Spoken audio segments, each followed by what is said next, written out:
I'm Bob Krell. I'm the founder and publisher of Healthy Indoors Magazine, and it's great to see you guys again this week. We have a really good show.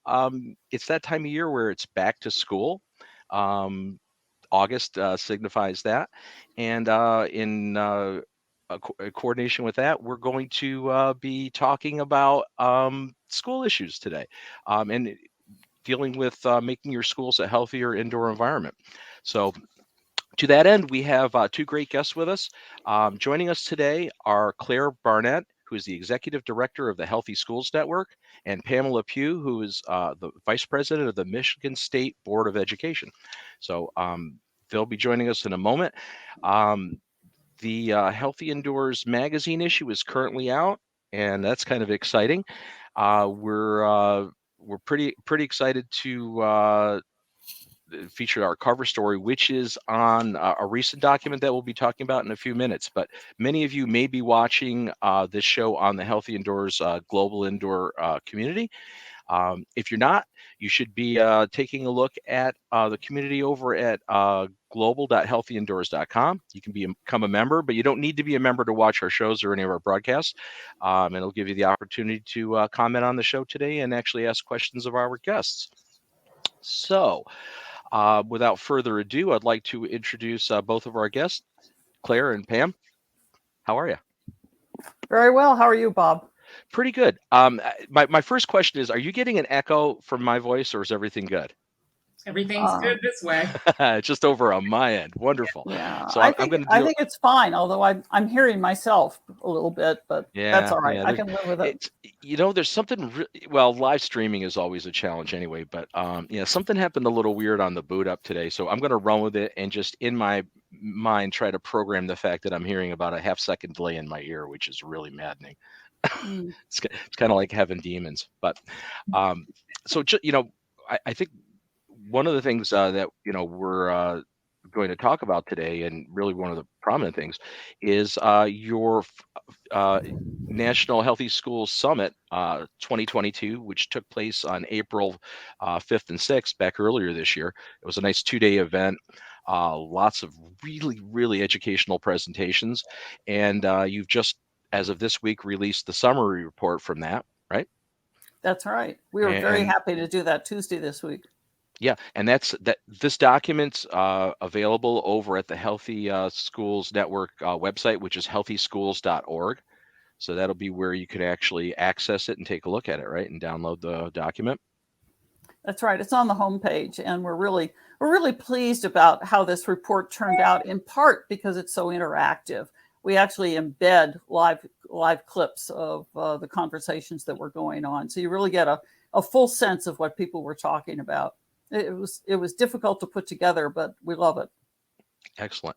Well, one of the things that I really thought was interesting with the event is you took two separate tacks. So you talked in terms of what happened with the pandemic, with the SARS-CoV-2 epidemic around the world, how it affected schools and how it affected school attendance, but also dealing with issues on climate change and how that's affecting us. There really are two separate crises occurring that may well be related, right? I mean, certainly the pandemic probably sources from climate-related issues, but so this is a unique time, right, for trying to make our school environments healthy, right? Well, it's a very tough time to do it too. There are really three crises that the public health community talks about right now. One is obviously the climate crisis. One is obviously the COVID, the pandemic crisis, which is not really gone away yet, and there may be yet another pandemic out there. And then the third is the health inequities. And so you put all these together and you put them on top of children, and children are more vulnerable generally to the hazards around them than the adults are. And it makes it exceptionally difficult for schools to know what to do, how to do it, and when to do it. So we read with interest the latest version of CDC's reopening guidance, which came out, I think, Friday and Monday last week. So in our world, we did a COVID-specific national summit, and that was in January a year ago. And then we followed up this year. We were going to do it in January, but we ran into logistical problems. So In April, which was the 20th annual National Healthy Schools Day, we hosted a summit that was focused primarily on climate, resiliency, decarbonization, and so forth. So we also had a wonderful presentation from the Academy of Pediatrics representative on children and climate, which is really an extraordinary story. And there's a lot of work happening in that field right now. Well, that leads to the question of what can we do to make schools more resistant, more resilient to what will certainly be a regularly occurring series of weather events that may not be good. Let me start by framing. Then I'm going to turn it over to Pam because there were some great people that I know that she wants to talk about. We frame the issues around children in schools in a very specific way. We say that children are not just little adults and schools are not just little offices. So you can't make those assumptions and proceed full speed ahead. So children are uniquely vulnerable to environmental health hazards. They breathe more air, eat more food, drink more water, and so forth. They can identify hazards. They have a long shelf life. Children are just beginning what may be 70, 80 years of life. The interesting thing is CDC says now that about 40% of school-age children already have existing chronic health conditions. And those are the people you build and operate schools for. If you're not building them to educate children, I don't know what are you doing, right?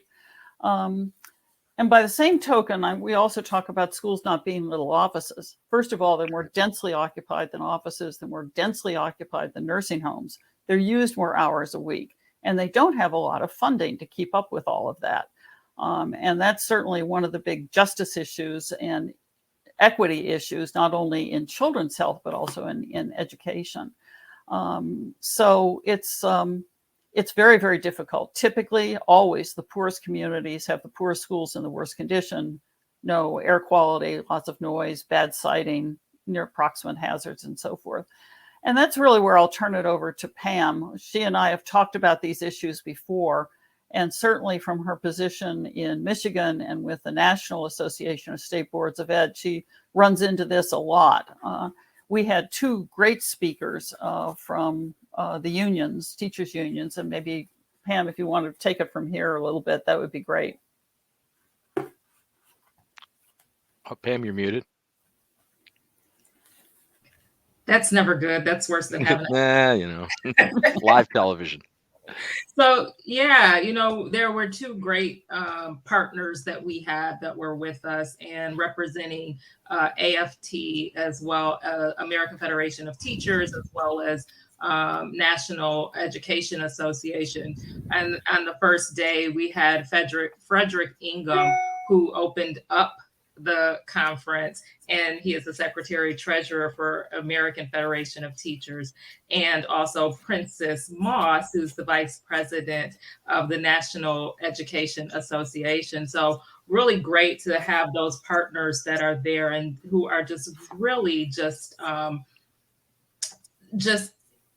we can't say enough about having that partnership and having them speak up on these health issues. My background is public health, and somehow I sit at our State Board of Education table just when there were multiple public health crises that were coming up. And to have the teachers' unions to be there to support their teachers, but also making sure that we have safe learning environments for our children. Claire brought out some really salient points.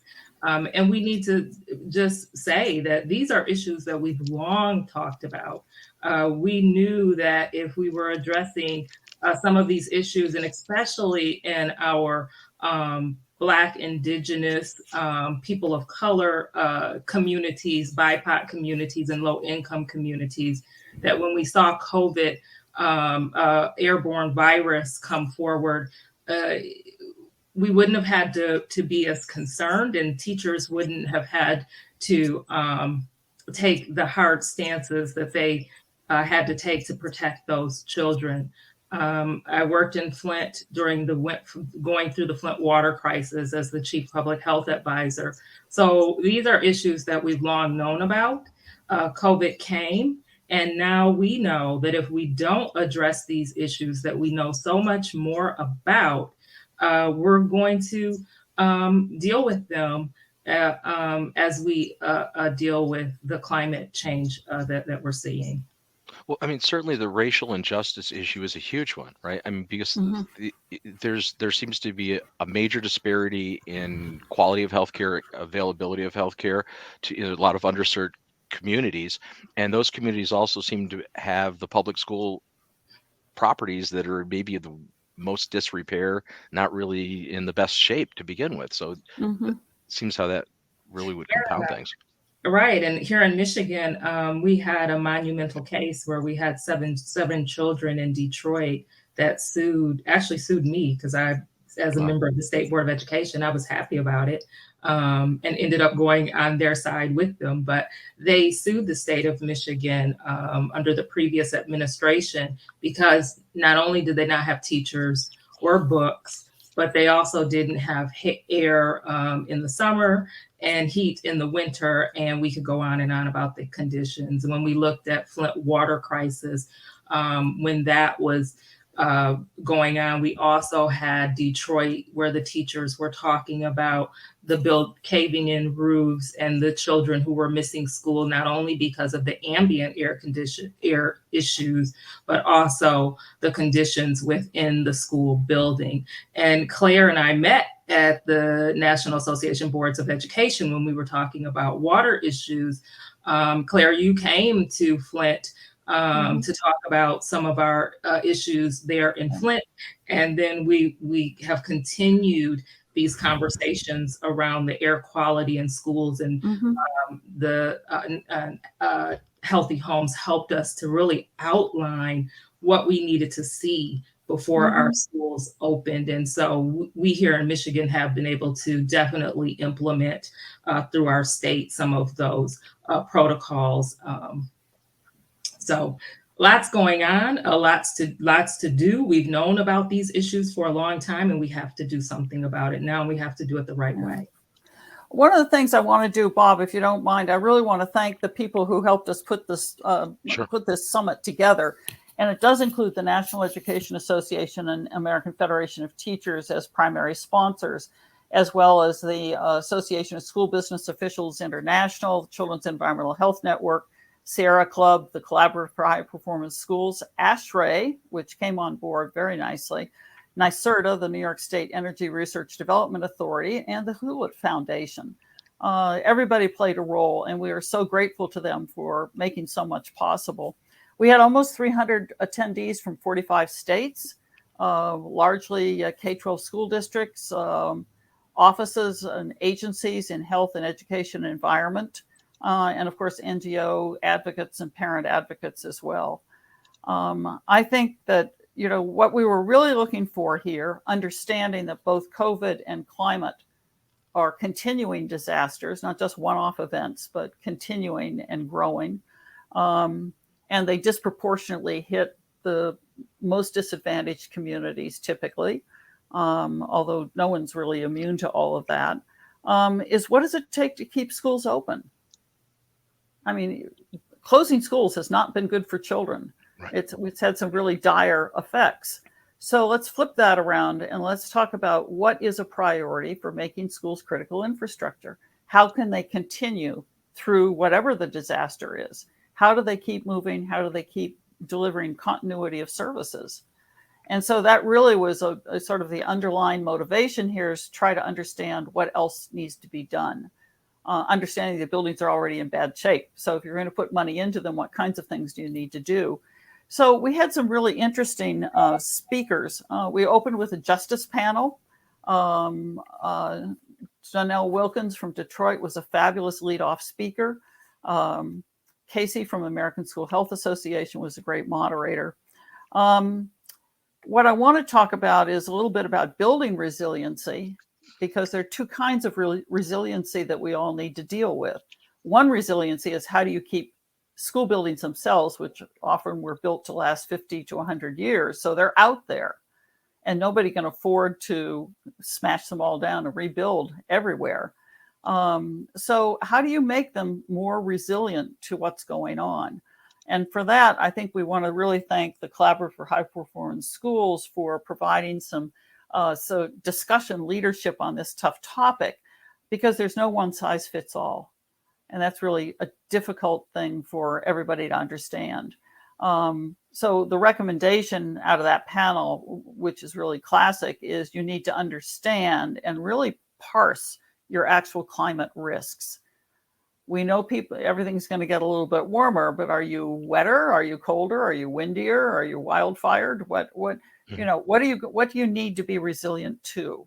And how would that play out? So in terms of high heat and de-stressing the building, there are things like, shade and reflective roofs or green roofs, and so forth. And of course, tooling, HVAC systems, heating, ventilation, and air conditioning systems. At the same time, you need to build some resilience into children. And we heard a lot, not directly as a topic, but indirectly from several of our technical sessions about how climate is adversely impacting children and children's mental health. Climate events are very scary. We have a lot of scary things going on in schools right now, but climate happens to be one of them. One of the examples from the Academy of Pediatrics was seeing children, as soon as they smell wildfire smoke, they see smoke in the air. It becomes traumatic because of all the evacuations and what's actually happened on the ground. So I think it's important to recognize how children react to what's going on in climate and how they react to the adults around them. And if they're in a building that doesn't have an HVAC system and doesn't have filtration, what do you do about wildfire smoke? Fortunately, the U.S. Environmental Protection Agency has been doing a lot of work in that field. I don't think it's over, but they've certainly put a lot of effort into it for about 2 years now, trying to understand the exact nature and what some of the mitigation efforts might be. So that was really fascinating. The other thing about resiliency in children is we had a technical session about how to calm, C-A-L-M, how to calm down a school building. And it's not about calming, it really is about calming the student body and making sure that children with sensitivities are easily accommodated and have places to recover. But it really is about a calmer school environment. It has to do with attenuating noise. It has to do with softer colors. It has to do with green views. It has to do with easy, convenient meeting places, the use of color. So there are a lot of really wonderful, and they sound pretty easy to do, particularly if you're doing an all new building, it would be absolutely essential to do it. But I think even when you're working in older buildings like the city of Philadelphia or city of Boston, Albany, New York, wherever you are, there are things that you can do to calm down what's happening inside the building.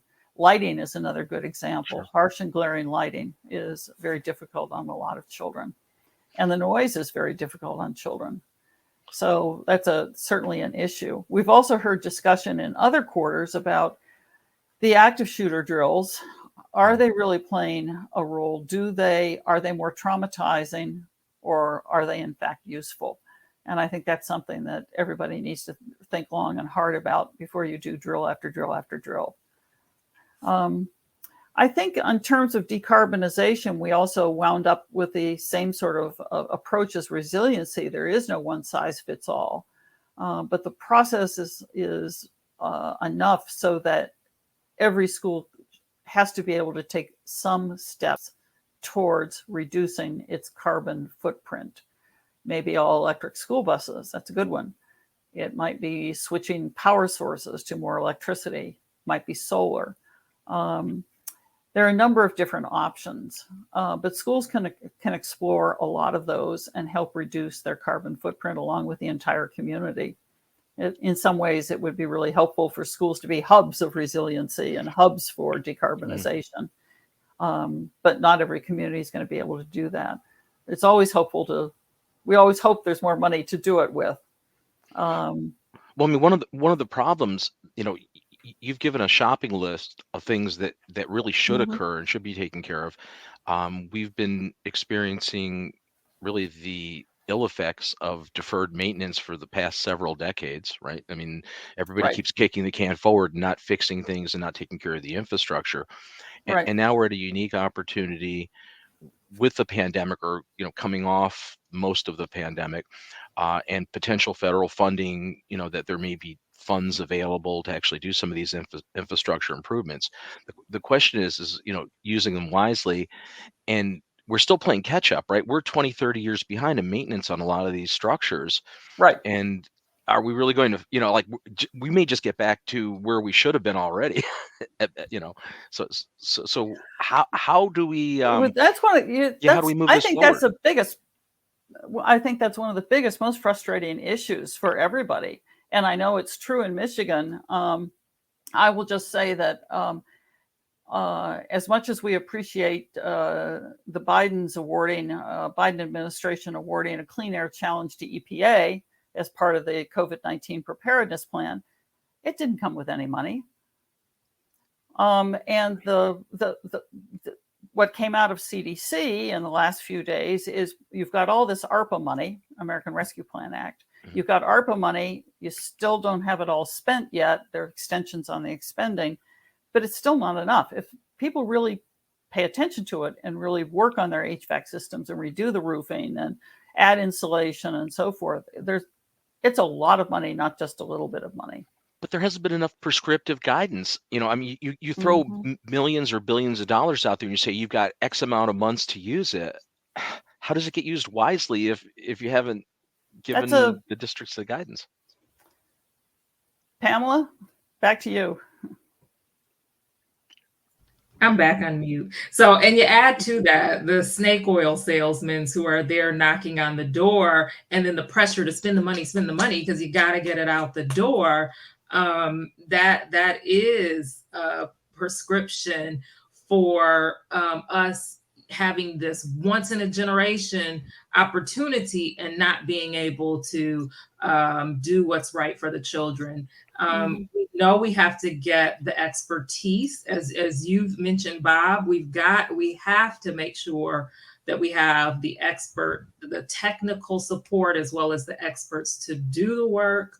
We need to be able to do the assessments, be able to take that time to do that. Here in Michigan, we found that a majority of our buildings either didn't have HVAC system or it was like over 65 years. And these were in the urban areas, but quite a few across the state had never done any maintenance since that building was upgraded, since that building was built.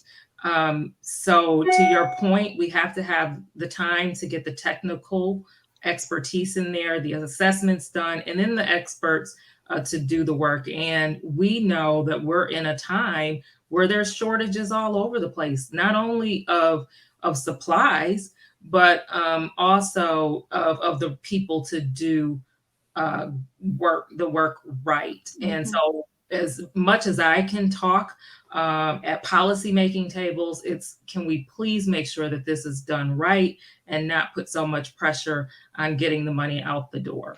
See, that's the problem, because the way it's set up currently is there's this deadline and this push and just spend the money, but spend the money wisely and actually make a positive impact. Don't just waste it. Right. Because we all know we're not going to have this opportunity again. Right. It's put the place where most of the pressure from our perspective should be picked up and addressed is really within the U.S. Environmental Protection Agency, which has been shortchanged on indoor air quality issues for at least 20 years. They've done a lot of great work, but they don't have enough money. And it's still true. They do great work. They don't have enough money. Right. And I know for a fact they've sat in on the work groups that CDC was hosting during COVID. And they said, by the way, what about the air? What about the air? What about the air? It never made it up the food chain inside CDC. You still have CDC issuing guidance on Monday this week that doesn't even talk, that barely mentions air.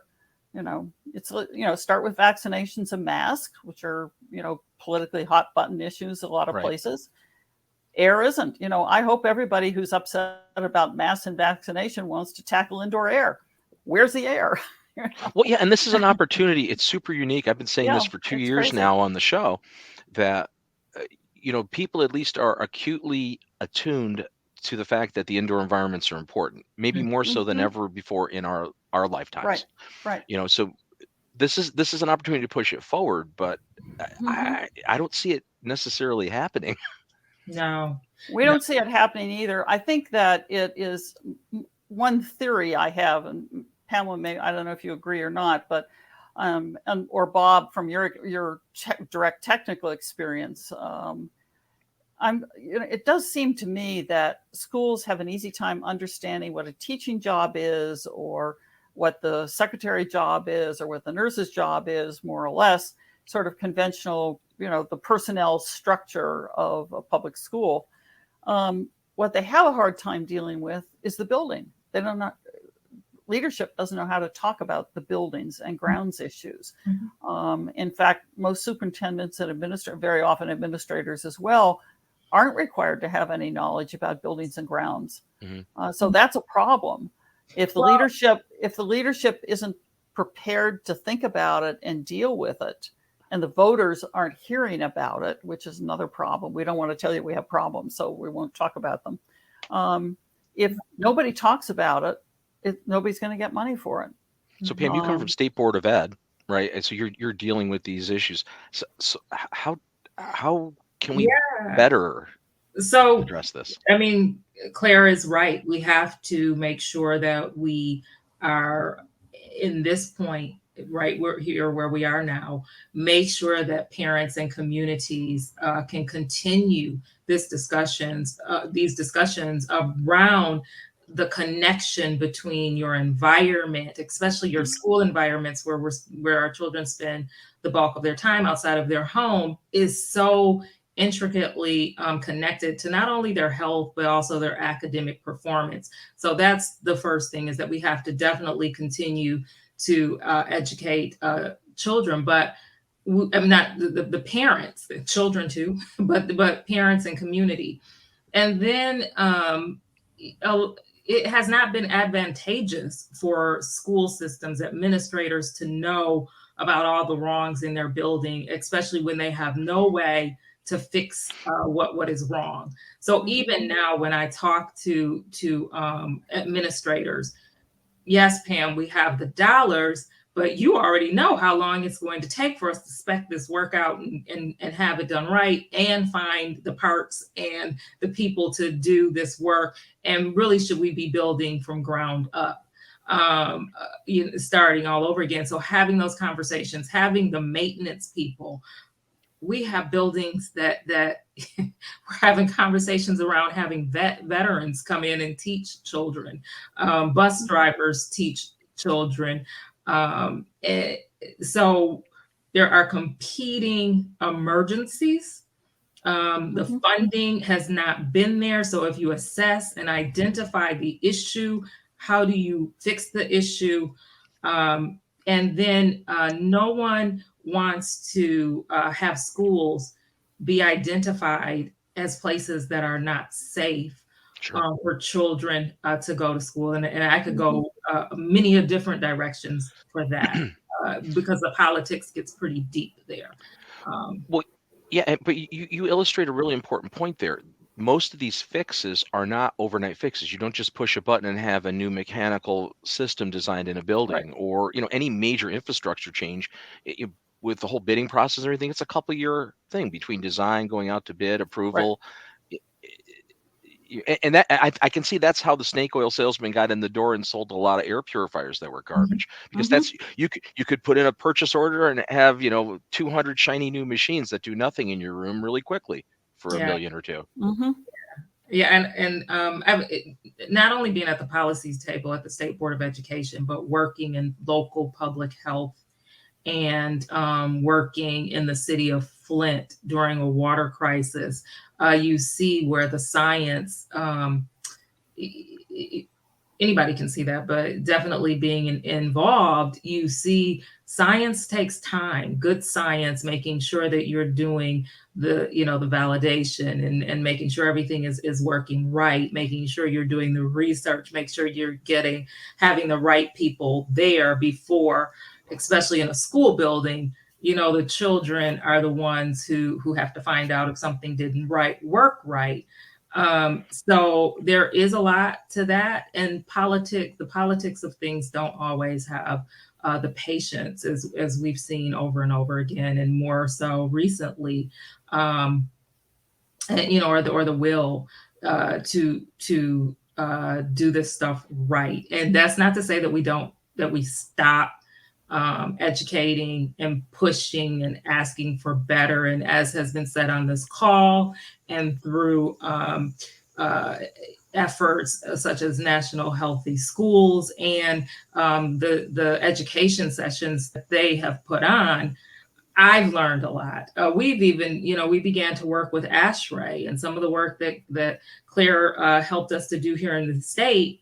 And as a board member, we were able to link ASHRAE with Department of Education, with Department of Health and Human Services, and with our Department of Environment. And all of those pieces have to work together. And they should have, we should have been doing this long ago, right? But we know now that you cannot work separately. CDC, EPA, and Department of Ed cannot work separately. Yeah. That's absolutely true. I think there needs to be a lot of pressure to get agencies to work together. They don't normally do it. There's always competition. And, by the way, if we have to coordinate, then we all need staff coordinators, right? So it's very difficult to get agencies to work together. I think one of the things that Michigan illustrates, and correct me if I'm wrong, Pamela, there are about a third of the states in the country that provide no state funding for fixing local school buildings. That's a lot. That's a third. That's a terrible way to save money. I mean, you put a terrible burden on children during their developing years, and you still mandate that they be in disgusting buildings. There's something wrong with that mentality. There really is. If you study the history of Michigan schools, and our funding formulas and mechanisms, it's really disheartening. But I can tell you that we passed a historic budget under the current governor just last month. And so a portion of the dollars will go to, a huge portion of the dollars will go to building infrastructures. There's a little bit of if-thens there, but caveats that are there with that. But it's much more promising because we've been at the bottom of the rung. And so when it comes to schools, and you do see the deep divides and gaps in disparity when it comes to the funding. And you're talking from district to district, or from district to district. Yeah, from district to district, we have some of the highest economic disparities between school districts, and you could it mirrors with academic outcomes.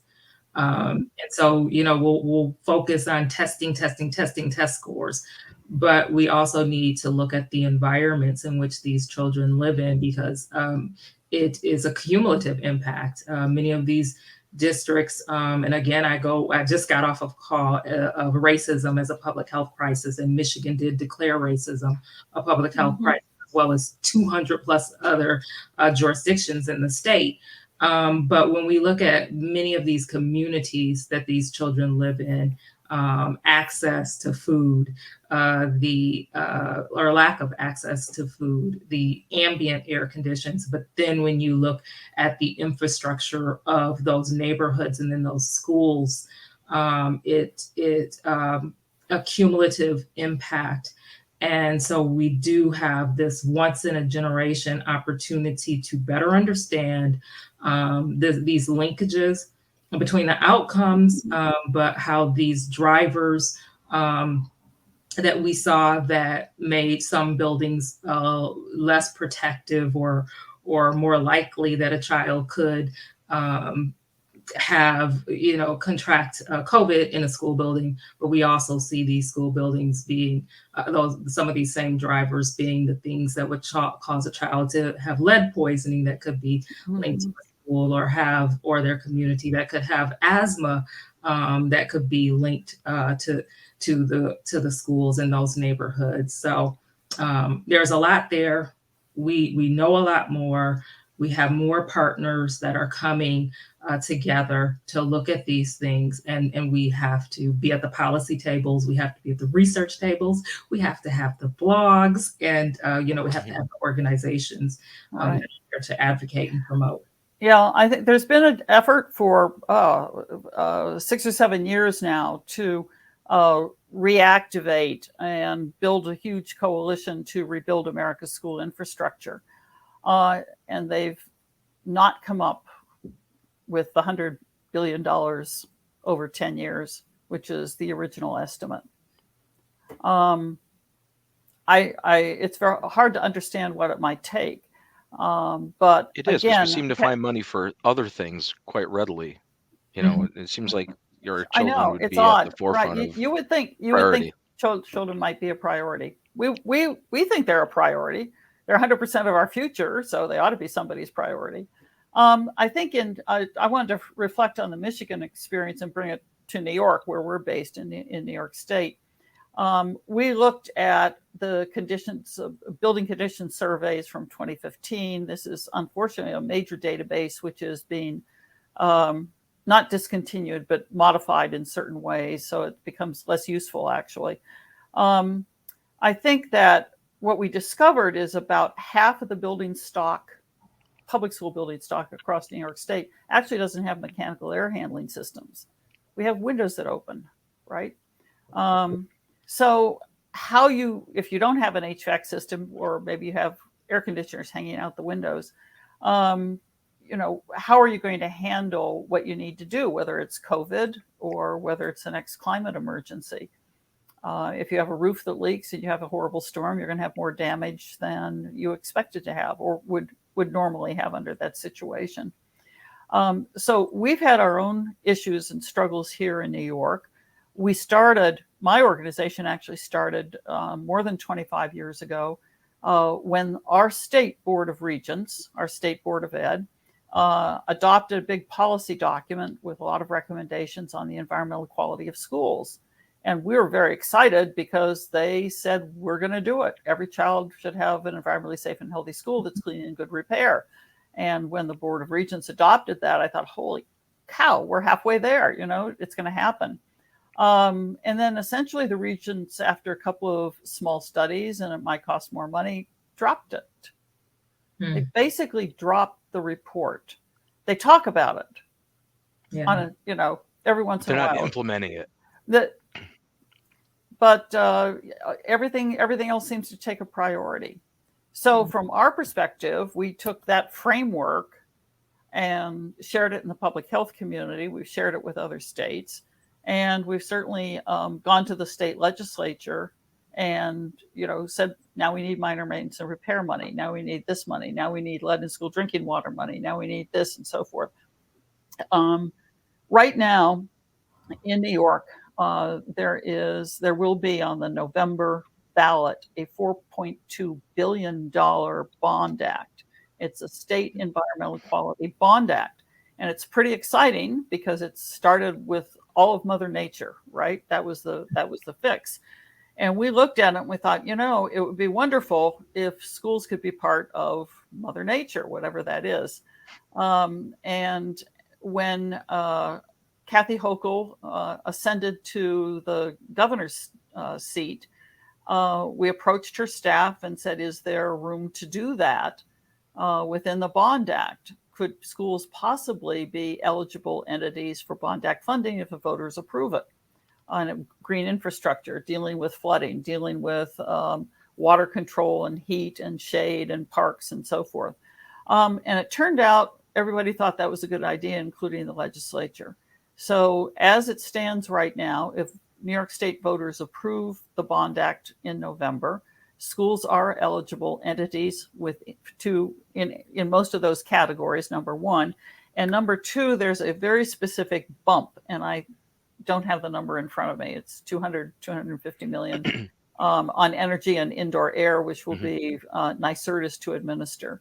So the State Energy Research and Development Authority currently has a small program, 59 million, working with low resource schools in the state to get them up to speed and what they need to do for heating and ventilation and cooling and so forth. And to get that expanded so they can cover more low resource schools would be really fabulous. So we're hopeful. What's also interesting about it is the single largest bond act anywhere in the country. Wow. It's on climate, and it does include schools. So that's huge. Yeah, it's huge. And we're really, really happy about it. We're grateful to Governor Hochul. We're grateful to the legislature. We're grateful to the teachers union and everybody else and PTA, everybody who worked on it. So we're hopeful. Yeah. So hopefully, that's something that definitely have to drive in New York, but it needs to happen everywhere. That's the thing. Yes, and absolutely. both of you have that vantage point. Just you see the disparity from district to district in your respective. Well, Claire, you're national. Pam, you're dealing with your state of Michigan. As a consultant, I've seen that over the years. I've worked in schools, and the thing is, I think the average citizen only understands what's going on in their school. That's the vision they have. They don't have a vision beyond anything in their own district. So if they happen to be in a more affluent district or a district that has just better infrastructure, I don't think they recognize how bad this is. Really, they also don't get the scope, public education scope across the country.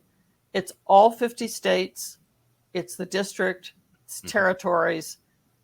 It's a massive decentralized system. Yeah. There are about 100,000 public school buildings. There are 50 million kids in them, another, several million staff. Schools are typically understaffed, particularly on maintenance and repair.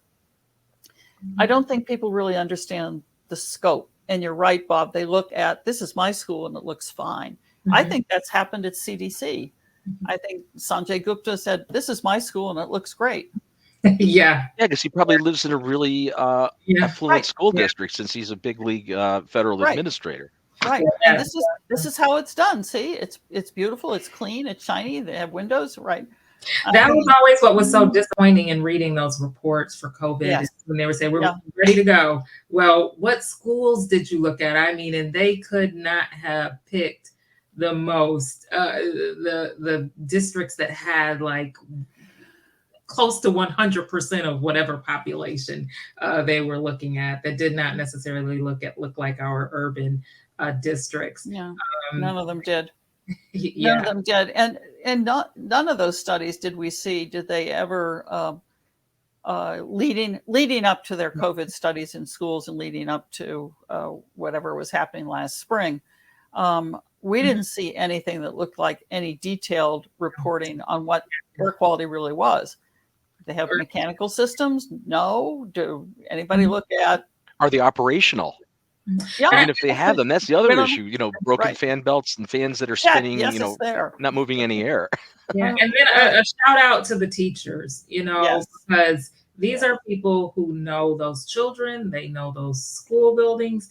And unfortunately, they are the ones who spoke up and spoke out. We saw this back in 2016 in Detroit when the schools, again, I mentioned, were overran by vermin and the ceilings were falling in. But we saw this with COVID, and it was so disheartening seeing our educators being blamed for COVID when they were just really pointing out some conditions that they had been pointing out for years. But now, unfortunately, they could have a huge impact on the direct impact on the health of children and their families. And so it's good to see the unions being a partner in this with National Healthy Schools, with Healthy Schools Network, and because it's needed, because our educators who are the protectors of our children, we know the parents are as well, but those educators have such a huge impact on our children, and we need to support them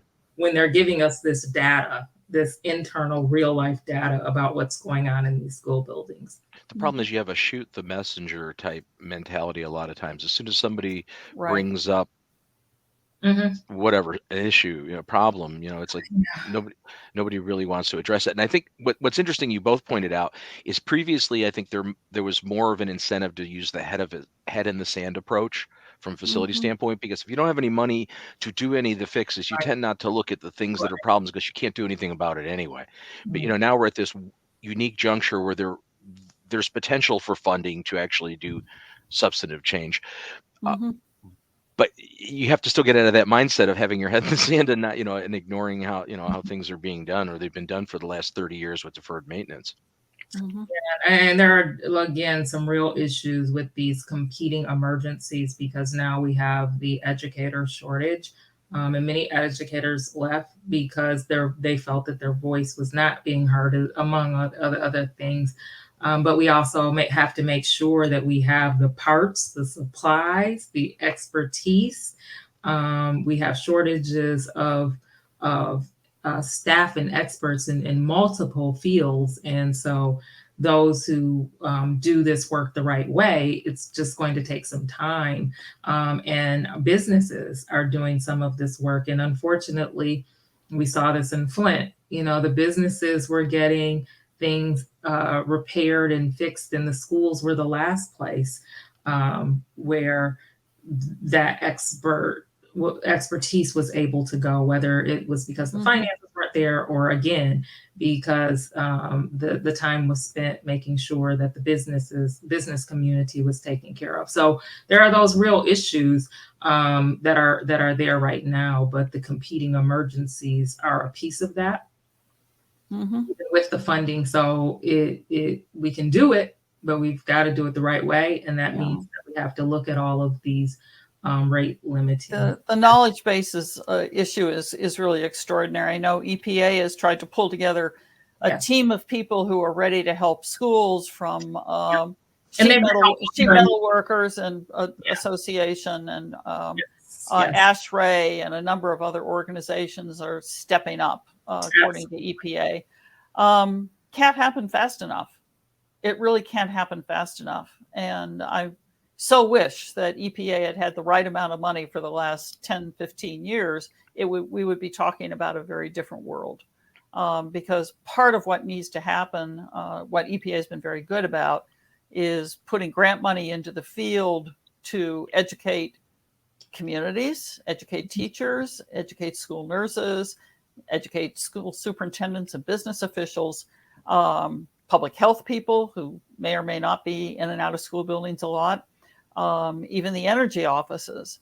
And that's been, if only, if only that had been in place, and EPA had been able to do the things that it knows how to do. So my organization actually, after Biden announced the White House challenge, Clean Air Challenge at EPA as part of COVID recovery plan, we actually had we're very excited, because it's literally the first time any White House has paid attention to indoor air quality. Nobody's looked at it before. So that was really, really exciting to hear that. We didn't see money. We didn't hear about money. So we had a one-on-one meeting inside EPA. We talked about all the things that would be wonderful to put onto that list of things that need to be, studies that need to be redone because they're 15 years old, updated guidance, more climate sensitive work, decarbonization, which is a tough issue for schools. And I think that we came up with an ask of $110 million a year for EPA on children's health programs and indoor air quality in schools, which also applies to childcare, by the way. So we're still hopeful. What we see in the current IRA, the Infrastructure Inflation Reduction Act, IRA, is a step in that direction, but it's a tiny step. It's 50 million, and it's not just 1 year. So we're really concerned about it. It's wonderful to have the White House attention, but let's back it up. Let's be serious. That's only $1 million per state. Doesn't go very far. 100,000 school buildings, public school buildings in the country. Yep. I'm just, you do the math Yeah. with a calculator. It's like Well, you're not going the to money fix a lot with EPA with 50 doesn't million. do bricks and mortar. No, I EPA, get that. I totally get that. right. Yeah, I know. And Okay. I would never fault them because I had the opportunity to work with them since the early 90s myself Right. on programs and stuff in the indoor environmental division. And I've firsthand seen how they've been hamstrung and underfunded. And the Mhm. people there have just worked diligently, against Yeah. all odds. They've done. Yes. And they have. We've had a couple of webinars and sessions talking about the work that they're doing on the ground here, and so they have been helpful in adding to what's pulling together again as that joint work that has to happen.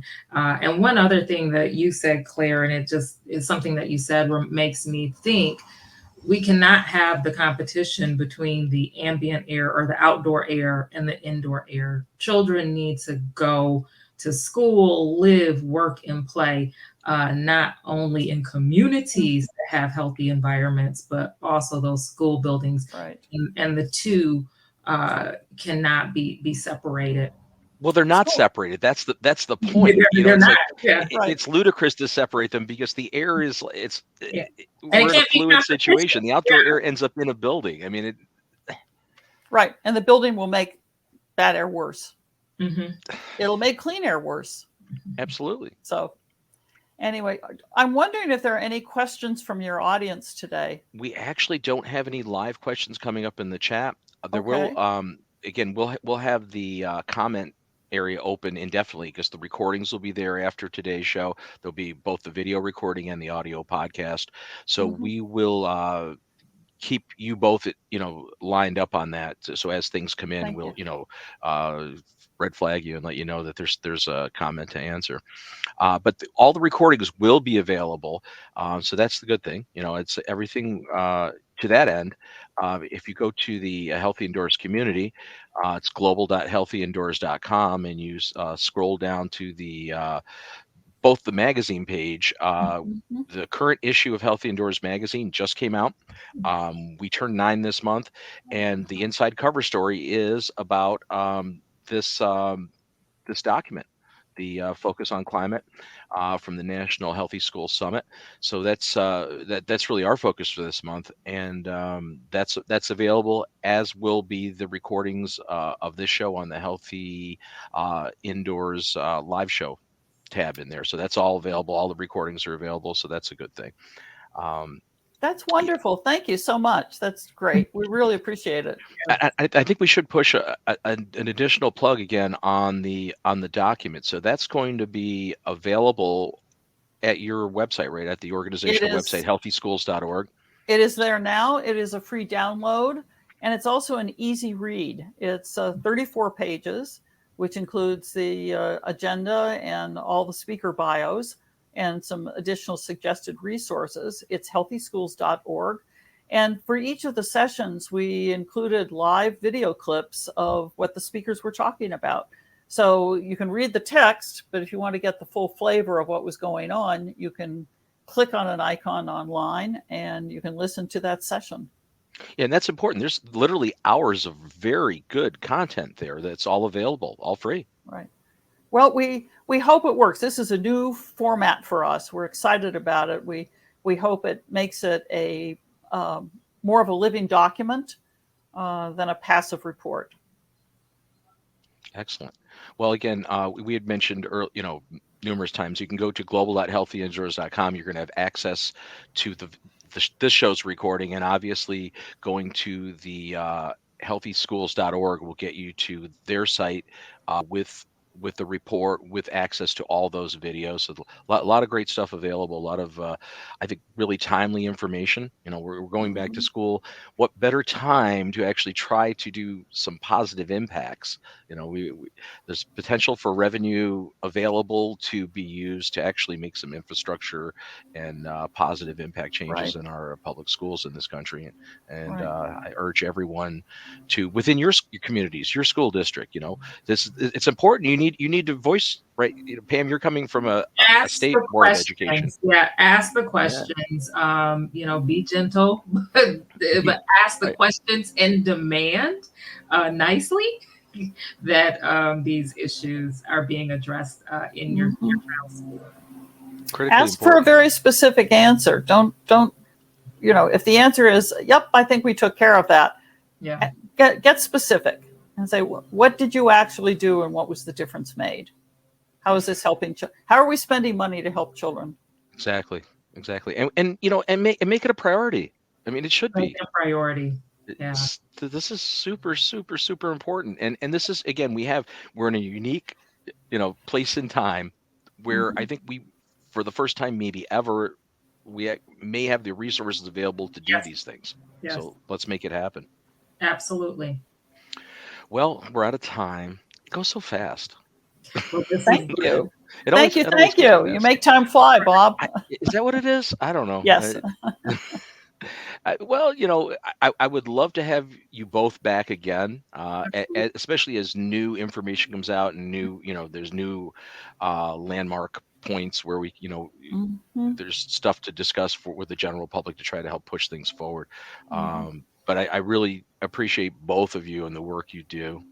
Thank you. And all the people that volunteer with the Healthy Schools Network to help try to push this message forward and make something Absolutely. positive It was a great crew. We were really very grateful to everybody who not only helped us out but participated in many ways. So it's really look forward to seeing more follow up on this. I think all the sessions were good. I think the one that made the most difference to me was, I think, from the Academy of Pediatrics, actually. The data they had on what's happening with children and what's happening in climate is really extraordinary. So I hope that more people pay a lot of attention to that session, as well as the resiliency in schoolyards and calming school buildings and so forth. Well, again, our guests, Claire Barnett, the Executive Director of the Healthy Schools Network, and Pamela Pugh, who is the Vice President of the Michigan State Board of Education and also on the National Boards of Education. Yes. A member of that. Got that straight. We'll get that right in the liner notes. Executive board, you're right. Yes. Okay, executive board. And again, this month's issue of Healthy Indoors, which is available, it's on our websites. It's actually it's everywhere. You can get to it at healthyindoors.com is the website. Also global.healthyindoors.com, which is the community. Two separate things. It gets confusing sometimes. I get that. The online community is an online platform specifically dedicated to indoor environmental topics, and all of our Healthy Indoors content and content from many other organizations are featured there. Certainly, we encourage you to take advantage of this and the healthyindoors.com site. We have a lot of stuff available for you to see, and we're at that point. So, without further ado, we'll be back again next week, same bat time, same bat channel. 1 to 2 p.m. Eastern on the Healthy Indoors live show. Until that time, I'm Bob Krell. Really happy you could join us and looking forward to seeing you again soon.